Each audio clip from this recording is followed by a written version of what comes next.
Hi friends, welcome back to our channel Patna all in one की स्वागतम अंडी।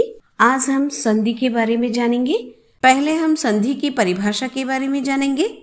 दो वर्णों के मेल से जो विकार उत्पन्न होता है उसे संधि कहते हैं। दो वर्ण यानी प्रथम शब्द का अंतिम वर्ण और द्वितीय शब्द का पहला वर्ण, इन दोनों के मेल से जो विकार उत्पन्न होता है उसे संधि कहते हैं। संधि मुख्य रूप से तीन प्रकार की होती है। एक स्वर संधि, दो व्यंजन संधि, तीन विसर्ग संधि। चलिए आज हम इस स्वर संधि के बारे में बात करेंगे। स्वर संधि 5 प्रकार की होती है। एक दीर्घ स्वर संधि, 2 गुण संधि, 3 वृद्धि संधि, 4 यण संधि और 5वां आयादी संधि। इनमें पहली संधि दीर्घ स्वर संधि है। आज इसी के बारे में बात करेंगे। इनमें 3 प्रकार के कंडीशंस होते हैं। A plus a is equal to a plus a is equal to a plus a is equal to a plus a is equal to a. अब इस कंडीशन से संबंधित उदाहरण हम देखेंगे। దేవార్చన్ అన్న పదం చూద్దాము। దేవ్ ప్లస్ అర్చన్ అంటే ఈ మొదటి దానికే సరిపోతుంది। ఓకే, సో దేవ్ అన్న మొదటి పదంలోని చివరి అక్షరం ఏది? వా. వాలో నుండి స్వర్ని బయటికి తీసేద్దాం। ఏ స్వర్ ఉంది ఇక్కడ? ఆ ఉంది। సో ఆని రాసేసా। అప్పుడు వా కింద హలంత్ ఇవ్వాలి మనం। ఆ హలంత్ వా కూడా ఇక్కడే రాసేస్తున్నా। ఓకే, సో ఇటు పక్కన రెండవ పదంలోని మొదటి వర్ణం ఏముంది? ఆ ఉంది। సో ఆని రాసేద్దాం। ప్లస్ రాసి రిచన్ ఉంది కదా, అది రాసేద్దాం। సో ఇక్కడ ముందు వైపు దే అట్లాగే మిగిలింది కదా, ఆ దేని అట్లాగే రాసేద్దాం। ఓకే, సో ఇప్పుడు ఆ ఆ కలిస్తే ఆ అవుతుంది। ఇది దీర్ఘస్వర సంధి యొక్క రూలు। సో మొదటి దానికి మనం చూసాం కదా, సో అట్లాగే ఆ రాసేద్దాం। ఓకే, ఇప్పుడు అంటే హలంత్ ఉండే వ ఉంది కదా, అది అట్లాగే రాసేద్దాం।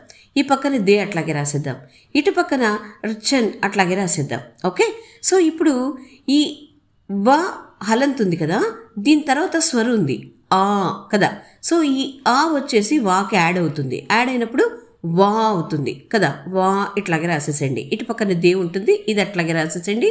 ఇటు పక్కన చన్ ఉంటుంది, అది అట్లాగే రాసేసేయండి। ఇప్పుడు 3 కలిపి రాసేసేయండి, దేవార్చన్ అవుతుంది। అంతే, అట్లాగా। ఓకే, ఇప్పుడు రెండవ ఉదాహరణ చూద్దాము। పరమాత్మ, పరం ప్లస్ ఆత్మ। ఓకే, మొదటి పదంలోని చివరి అక్షరం ఏది? మా. మాలో నుండి స్వర్ని బయటికి తీసేద్దాం।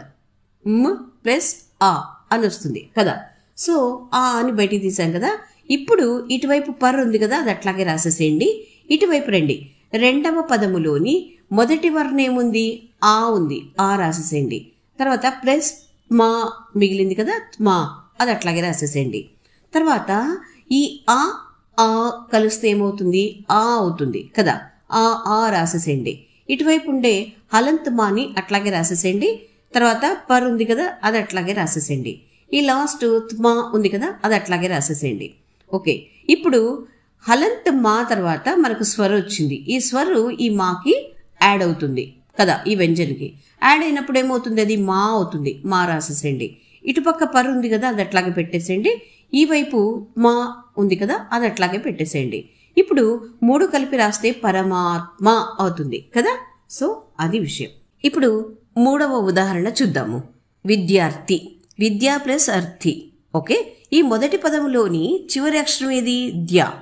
ధ్యాలో ఉండేటువంటి ఆని బయటికి తీసేద్దాం, అప్పుడు డ్యు అనేది మిగులుతుంది। డ్యు ఇలా రాసేసి పక్కన ఆ రాసి పెట్టేద్దాం। ఇప్పుడు రెండవ పదములోని మొదటి వర్ణం ఏది? ఆ రాసేసేయండి। ప్లస్ లాస్ట్లో తి ఉంది కదా, తి, అది రాసేసేయండి। ఇటుపక్క వి ఉంది కదా, వి అట్లాగే పెట్టేసేయండి। ఇప్పుడు ఈ ఆ కలిస్తే ఏమవుతుంది?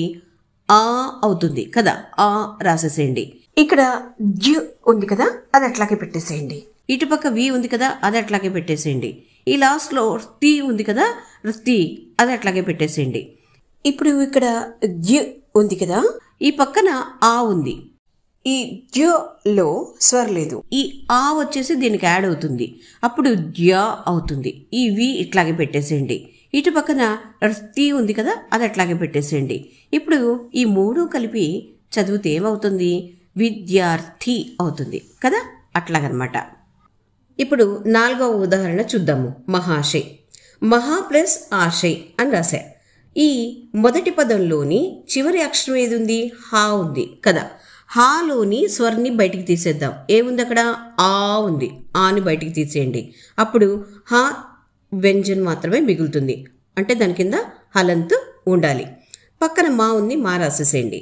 ఇటు పక్కన రెండవ పదంలోని మొదటి వర్ణం ఏముంది? ఆ ఉంది, ఆ రాసేసేయండి. తర్వాత షై ఉంది, షై రాసేసేయండి. ఓకే. ఇప్పుడు ఈ ఆ కలిస్తే ఆ ఏర్పడుతుంది కదా. సో ఆ రాసేసేయండి. ఈ హా కింద హలంత్ ఉంది కదా, అది అట్లాగే రాసేసేయండి. ఇటు పక్కన మా ఉంటుంది, మా రాసేసేయండి. ఇటు పక్కన రండి, షై ఉంటుంది, షై రాసేసేయండి. ఓకే. సో ఈ హాకి హలంత్ ఇచ్చాం అంటే ఇందులో స్వర్ లేదు. ఇప్పుడు ఈ పక్కన స్వర్ ఉంది, ఆ ఉంది. ఈ ఆ వచ్చేసి హాకి యాడ్ అవుతుంది. యాడ్ అయినప్పుడు హా అవుతుంది. ఈ పక్కన మా ఉంది కదా, అట్లాగే పెట్టేసేయండి. ఈ పక్కన షై ఉంది కదా, అట్లాగే పెట్టేసేయండి. ఇప్పుడు మా హా షై అట్లాగా. సో రెండవ కండిషను, మూడవ కండిషన్ గురించి నెక్స్ట్ వీడియోలో తెలుసుకుందాము. ఈ రోజుకైతే ఇంతేనండి వీడియో. ఐ హోప్ మీకు ఈ వీడియో నచ్చింది అనుకుంటాను. నచ్చితే వెంటనే ఒక లైక్ ఇచ్చేసేయండి. అలాగే మీ ఫ్రెండ్స్ కూడా షేర్ చేయండి.